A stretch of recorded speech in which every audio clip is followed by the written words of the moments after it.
We know that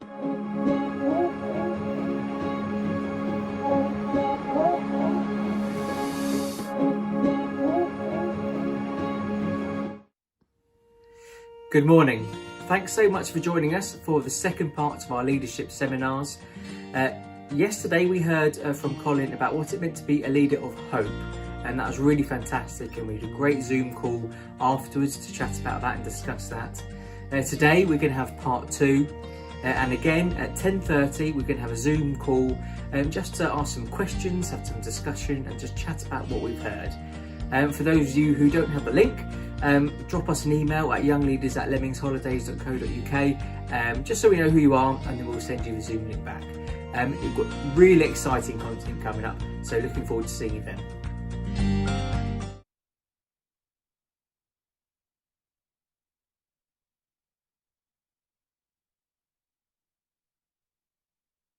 Good, it's great to have you back. Always nice after you've watched the first one, you come back for the second one. We're looking today at our second part of influential leadership for our Lemmings Young Leaders 2021.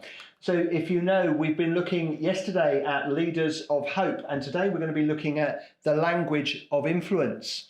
So just a quick recap. Yesterday we looked at how being a leader of hope, first of all, we need to know our hope. What is our hope? Our hope is in Jesus Christ, in his death and in his resurrection, that we know that Jesus is fully God and he died in our place. But we discovered yesterday what is as important in those words from Philippians 2, that Jesus, being in very nature God, didn't consider equality with God to hold on to, all the bits in knowing that hope, but it was also that your attitude should be the same as that of Christ Jesus, that we become the hope for the world when we live out that example of Jesus.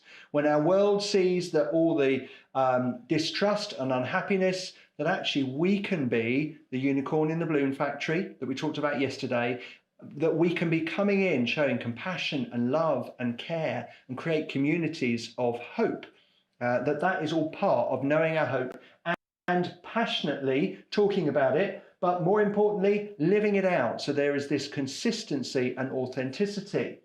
But that we also talked yesterday about knowing the people, and therefore when we know them, we can find those points of connection. And so today we're going to be thinking about how can we use language of influence. We're going to look at some real practicalities of how we can connect and how we can aid the message that we're talking about. And so today we're going to be looking at our language of influence. We're going to be thinking about points of connection, first of all. How you find the points of connection in those that you perhaps live with, that you work with, when perhaps you're working on Lemmings holidays, how you find the connection with the children and young people you work with. And as part of that, to find those points of connection, we're going to be thinking about listening to understand. We're going to be thinking about 2 ways that perhaps conversations happen, looking at how that perhaps happens in social media and normal conversation. We're going to be looking at the negatives of the straw man approach that many people use, about how we can switch it to being steel man in our approach to conversations. And then we're going to touch on 5 prompts to persuasive power, ways that we can connect in with the emotional center as we're talking to people. But first of all, let's have a look at actually what does the Bible say about the way that we should communicate with one another. If we're going to be leaders of hope, if we're going to be leaders of influence, communication is a key part of that. And so having a biblical approach to how should we communicate.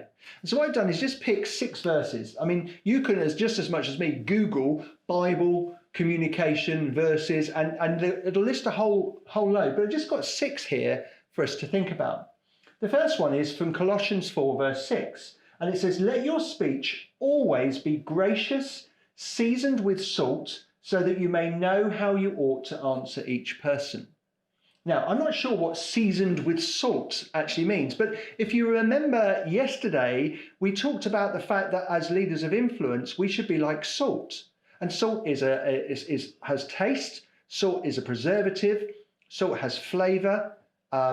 And so what it's saying is that our speech, our conversation should add flavor, should add benefit. But I've highlighted this key word here, gracious, that we shouldn't be all about finger wag. There should be a grace in the way that we speak, a sense of giving to others, a sense of understanding. Then we've got Philippians 2 verse 3. Now, we touched on this yesterday. Do nothing from rivalry or conceit, but in humility count others more significant than yourselves.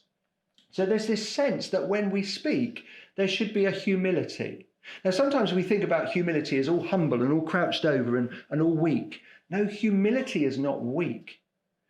Humility is just about knowing yourself, but also respecting others and holding yourself in balance, not placing yourself higher, not placing yourself lower, but just this sense of knowing and understanding.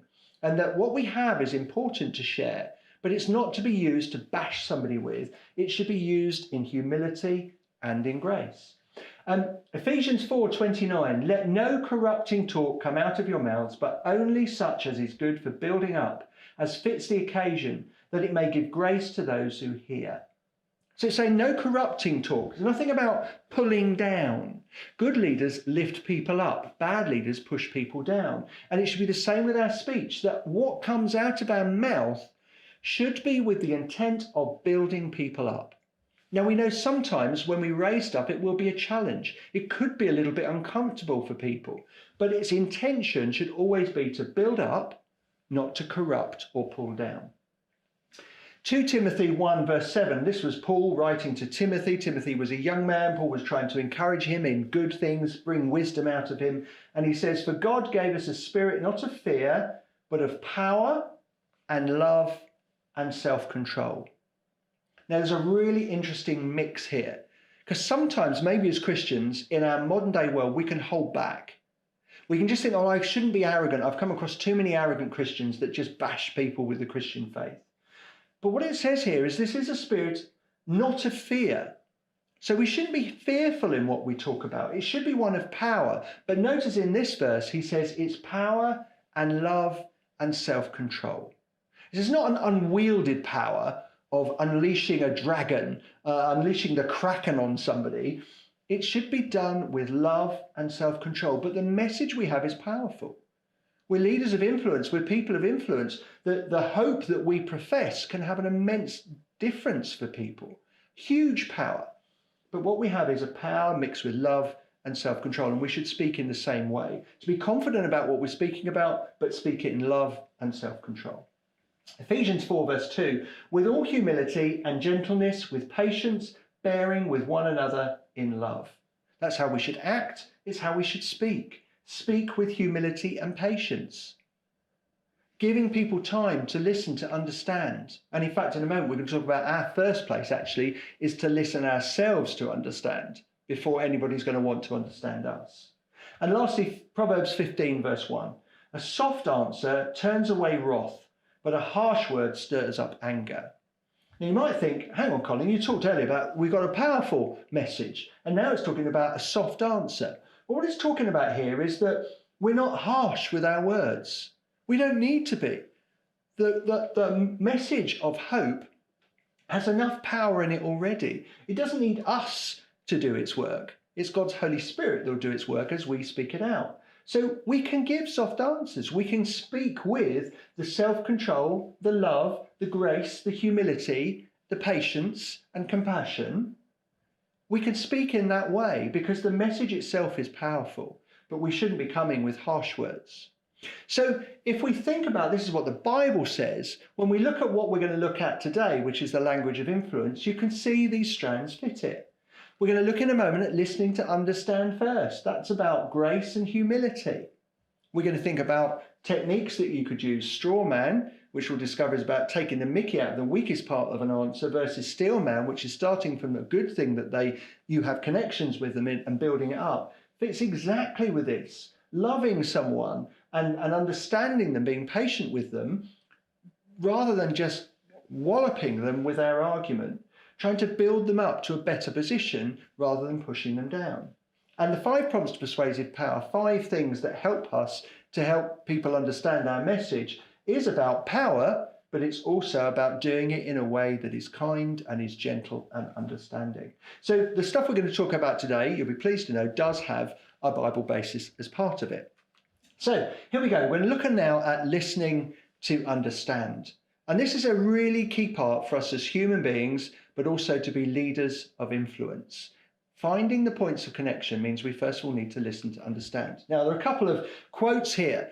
So the Dalai Lama certainly wouldn't agree with us perhaps in terms of our religion or our faith or our belief, but he has some very wise words to say. When you talk, you're only repeating what you already know, but if you listen, you may learn something new.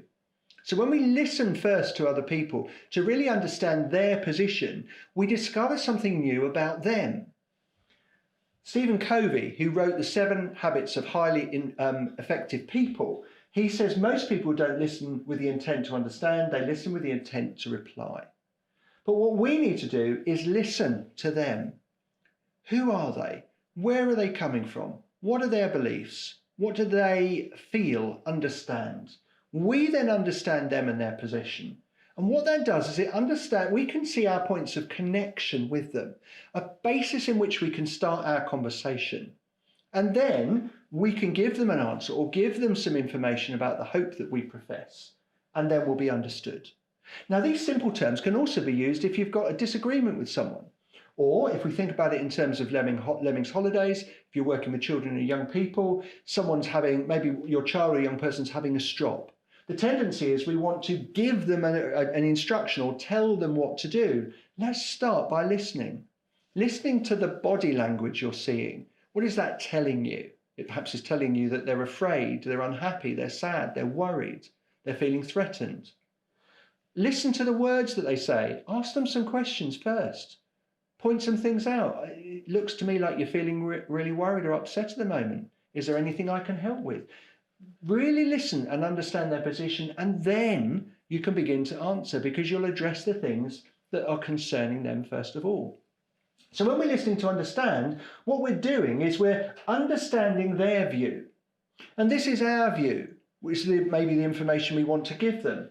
But actually, if we really want to be understood, what we do is we find the point of connection between what our view is and their view is. And that's the position that we start from. So what does listening to understand actually look like? Is it just that you sit there and listen and say nothing? Well, that is really important, to just listen, to let them speak. But actually, there are also some speaking techniques that we use to help with listening. So listening to understand, there are a couple of things you can do. One is to reflect back. So if someone says to you something like, actually being here is really awful.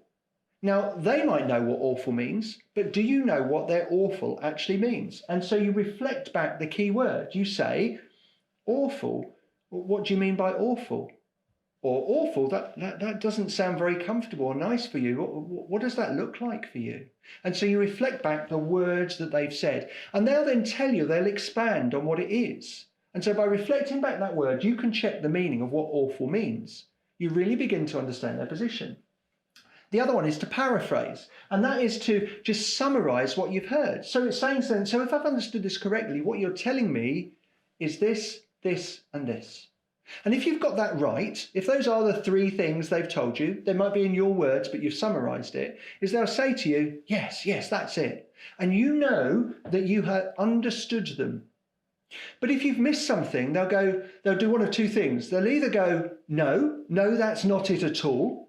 Or they'll go, well, yes, but it's also this. And they'll expand further. And now you begin to really understand what sits there for them. And so by just reflecting back keywords they've used, which you're not clear on, you can check the meaning. By paraphrasing, you can check the understanding. So when we listen to understand, when we reflect back keywords, when we paraphrase things, what happens is we gain understanding. And let's think about some of these key words that we had from those Bible verses earlier. When we're really listening, we are showing self-control, because we're holding back on our opinion to understand them. We're showing a humility. It's not all about us. It's actually all about them. We're looking to build them up because we want to understand their position. We're showing patience and love in that. And when we give an answer, what we can then do is we show this sense of patience and love, and a softness, but our answer has more power because it's connecting in with actually the position that they're in at the moment. Because we don't want to give them an answer of stuff that just isn't relevant. When we become influential leaders, we're actually addressing the situation that affects them. So Listening to understand helps us to find those points of connection. Steel man versus straw man. I wonder if you've come across this before. Well, let me tell you about some stuff that you probably have come across. You've maybe come across something called silo thinking. You might not have heard it called that, but you'll have come across it. If you go on social media, there is most definitely silo thinking. I believe this, and someone else over there believes something very different. They live in two separate silos or towers, and never the twain shall meet. Because I believe this, and you don't believe that, you believe that. And so we grow up in separate silos. We see it politically at the moment. Oh, I believe in the red team, or I believe in the blue team, or I believe in the green team. And people just hold on to those views. And so what you have with silo thinking is people having separate, complete, distinct views. And what tends to happen as well is people will surround themselves with other people who think the same. Linking a bit back to the tribes that we talked about yesterday. They'll form tribes around their beliefs. Actually, what we need to be trying to do, though, is find the points of connection. There quite often will be little points that actually can meet with others. And so what you have here are two approaches, though, to conversations that happen between those silos. One is straw manning and one is steel manning. Let me explain. So straw manning is misrepresenting the weakest part of your opponent or the other silo's way of thinking. It's finding the bit that you think is a bit stupid or wrong, and it's sort of taking the mickey of it, expanding it. Now think about when you see that on social media. Think about when you see that in conversations. Think about when someone says, how could you believe that? That's really stupid because of this and this reason. How does the person react? Do you get engagement with them? Well, the other approach is called steel manning. And steel manning is actually trying to find an improved version of the opponent's point of view. So what you do is you find the good bit about what they're talking about. And the guy who came up with this originally said, what you do is you talk about feel, felt, and found. You demonstrate, you understand how the person feels. I can see this bit about your argument. I can see why you feel that's really important. And then you describe maybe how you also felt that at one point, but how you've now found to be something better. Now in visual form, what straw manning is here's their idea. It's green, yellow, orange and red. And here's your idea, which is green, blue, purple and blue. What straw manning does is it takes one aspect, the red bit, for example, and says, how ridiculous is that red? It looks pink. And of course, when that happens, somebody now will start to vehemently defend their red and tell you, no, you're stupid because your light blue is stupid. And all you get with straw manning is angst and fighting. And if anything, it pushes people further apart. But what you get with steel manning is completely different. So here we have the same colours again.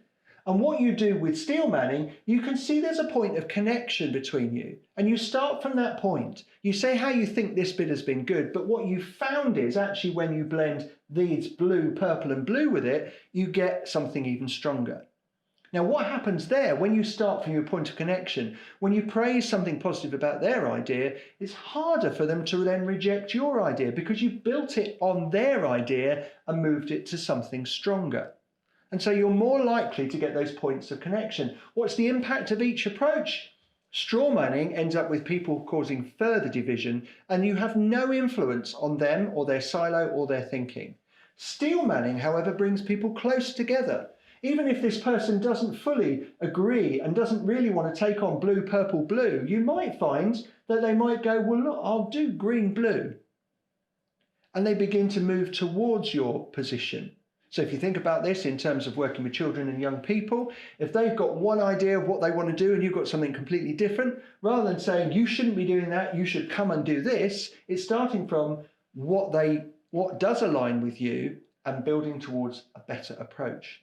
If you're talking about sharing your faith, sharing the hope that you profess, it's about finding the point that you can share an interest with to start with. It's about your why and their why and finding that point of connection. Remember from yesterday, you know your hope, you know your people, that's how you connect. And it's the same in our conversation. Listen to understand what's their position, find their point of connection, a shared belief, and build towards it. So you listen to understand, then you give your answer, then you'll be understood because you found that point of connection. Now, what I found as well is there are 5 steps in effective communication when you're going to speak to somebody. And those 5 steps are as follows. And we've covered some of this already. You listen first. It helps you find those points of connection. You evaluate those points of connection. Where do we have a shared commonality? What you then do, which quite often many people don't, is you prime the conversation. And by priming it, I mean, like old oil lamps, you would prime and dip the wick in the oil first so that it caught light. Now, what we're doing here in priming the conversation is we're removing any filter they may have about us. And so this is about saying something that means that we're open to a conversation. And so you've found out the point of connection, you've evaluated it, you then start by saying, hey, I'd really love us to explore something together. And a message like that is not saying, I'm going to force you to do something. It's about saying, let's explore this together. You're removing any angst that they might have. You then praise their connection point. I really like this bit about what you're working on at the moment or what you believe at the moment. But what I've found also, and then you add and you build. So this is working here on the Steelman approach. This is listening to understand. And this bit here, priming the conversation, is having a phrase or some words that help them realize you're not a threat. You're here to help make their lives better. You're here as a positive influence, not someone that's going to do something to them that they won't like. So listen, understand their why, the key points. If you need to, reflect and paraphrase it back. Find that connection point for agreement and consider also, is there a win-win in this? You see, not everybody will want to be influenced exactly the same as you are, but is there something? What's the win-win for you in this conversation? What would be the win-win for them? And find those points of connection. Prime the conversation in a bridge and use a strong or steelman technique rather than a strawman technique. Just let me give you an example as to what this could look like. If you're going to follow through this, listen, evaluate, prime, praise a connection, develop, and then what you're going to do is trying to give them an example or an idea of what it might look like. So you might be perhaps working with a young person that's decided they don't want to be part of the group and they've moved over to somewhere else. So the first thing you do is you go over to them and you just say, hey, what's going on for you? You okay? And they might, oh, I don't want to be with a group. And so you listen. Oh, okay. So what's the difficulty? What's the challenge for you at the moment? How can I help you? And they might still be a bit grumpy. So you prime the conversation. You say, look, I'm here to help. I want this to be an enjoyable time for you. I'm here to help. You might well often have open body posture, as you say. I can see that this is really difficult for you. I'm here to help. That's the priming language that we're using so they know that we're not a threat. Then we really listen to what they've said. No, I don't want to be with the group because so-and-so is being annoying and they're taking the mickey out of me. And they describe their situation. And so you start from the point of connection. And they might have talked about the fact that they do like the activity, but they don't like the person that's over there. And so you start from, I can see you really love this activity. I can see you're really good about it. So you're finding the point of connection. And I can see also, though, that it's difficult working with so-and-so. So I wonder if, and you present this as an idea that will develop the situation for them, I wonder if you were to come and work with me over this part, you can still take part in the activity, but you're not finding it so difficult with this other person. And I could also do this for you, which would mean that interaction between you and this other person isn't so difficult. You then explain why, because I really want you to be part of this group.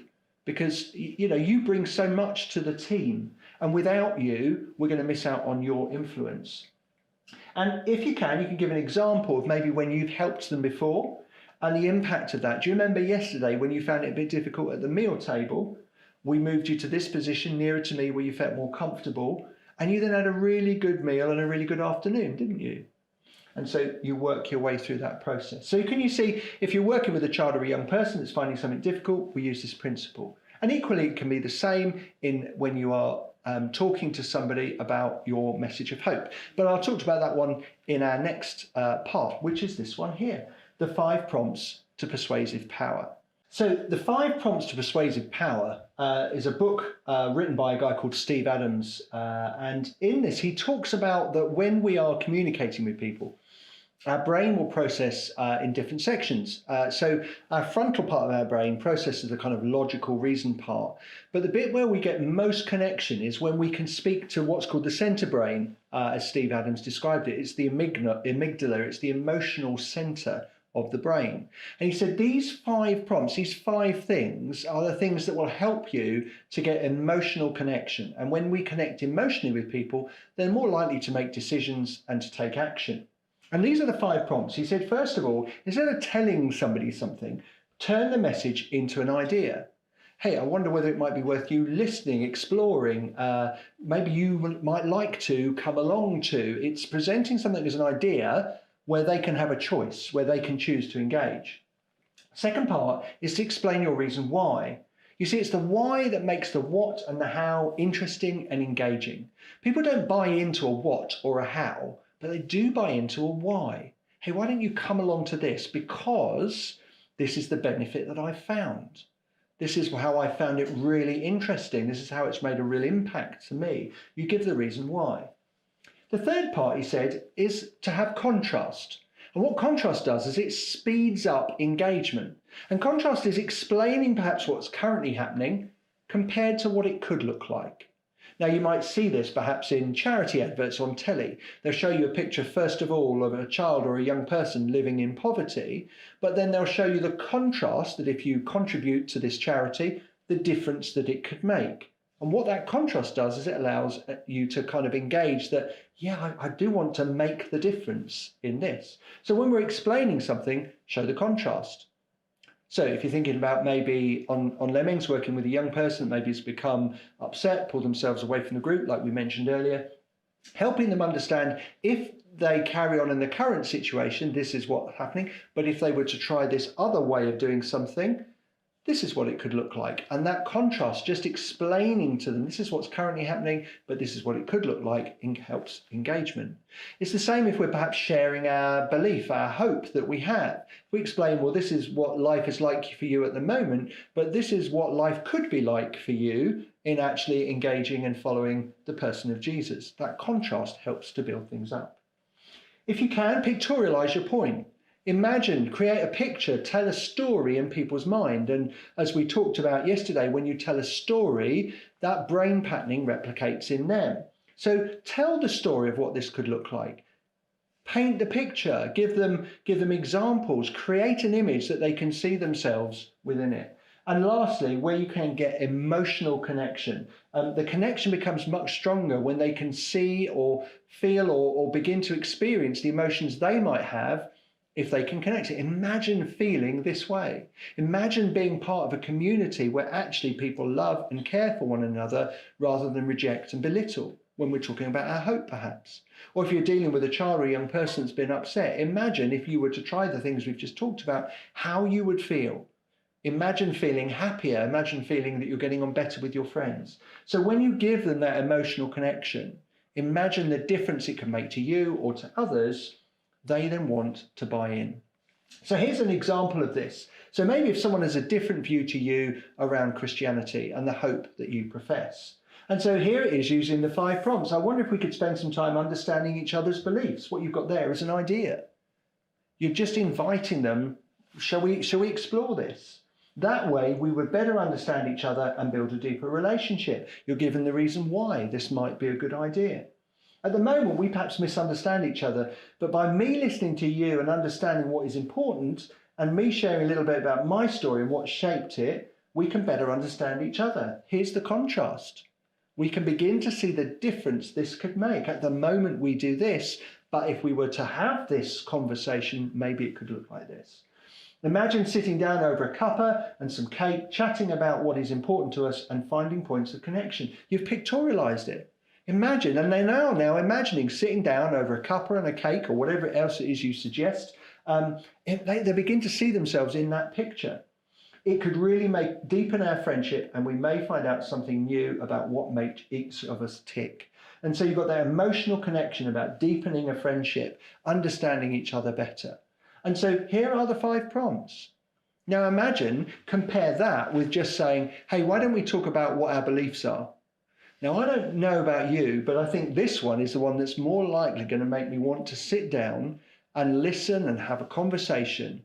And it's this one that will perhaps help us to be better leaders of influence.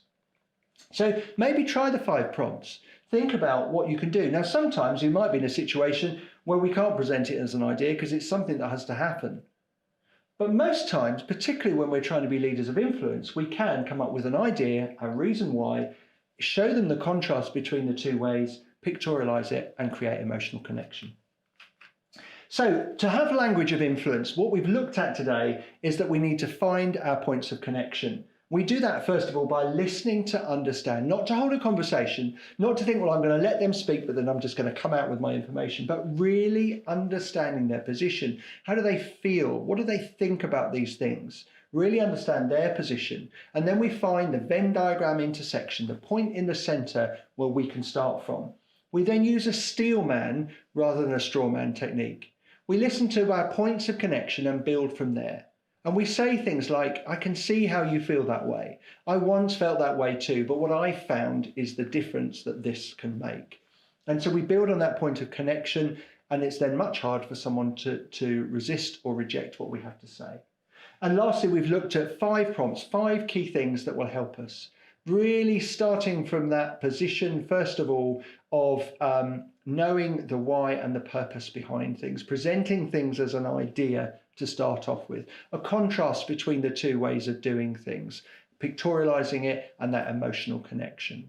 So that's how we can use language of influence. But what are you going to do? Well, if you are listening to this straight away, we have a kind of session where we can talk things through together on Zoom. But if you're watching a recording of this later, here are some steps that you might be able to take.